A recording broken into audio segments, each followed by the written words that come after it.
Поки дитина не ходить до садочка, ми практично увесь свій вільний час приділяємо йому. Глебу Стебловському 3,5. Минулого тижня він мав піти до Покотилівського дитсадочка у нову старшу групу. Та жоден з 20 вихованців до закладу не прийшов, розповідає батько хлопця Олексій. В групі метрів 6 стіни.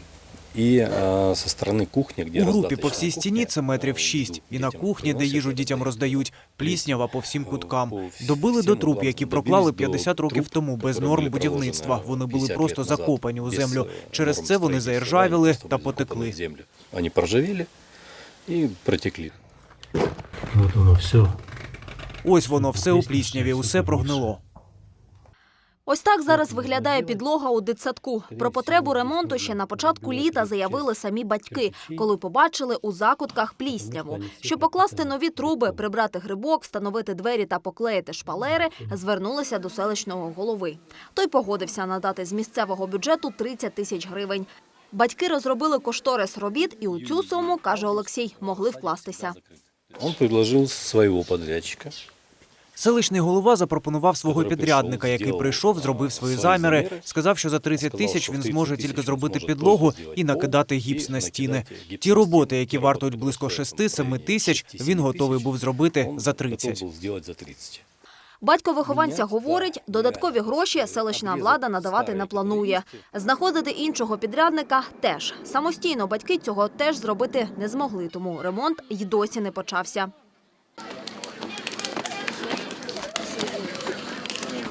Це єдиний дитсадок у Покотилівці. У ньому 300 вихованців, розповідає завідувачка Ірина Забродіна. Ми кожного року якийсь фронт робіт виконуємо, але як в будь-якому великому домі завжди знайдеться куточок, де ще не зроблено. Декілька організацій є, які дивилися цю роботу, підраховували. Поки що договір не підписаний ні з однією організацією. Селищний голова Анатолій Павленко зустрітися з кореспондентами не зміг. На питання, чи дійсно він просив батьків самостійно знайти підрядників, відповідає так. Та ні, вони ж прийшли і сказали, що нас не устраюють ваші підрядники, ми своїх знайдемо. Вони привели своїх, ті теж відмовились. Коротше, зараз все зробимо, не переживайте. В понеділка почнуться ремонтні роботи.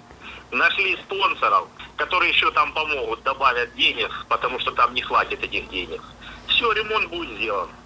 Хто цей спонсор та скільки грошей він надасть, Павленко не знає. Вперше про нового підрядника чує й Олексій. Каже, якщо з понеділка роботи у садочку не почнуться, планує звертатися до районних та обласних посадовців.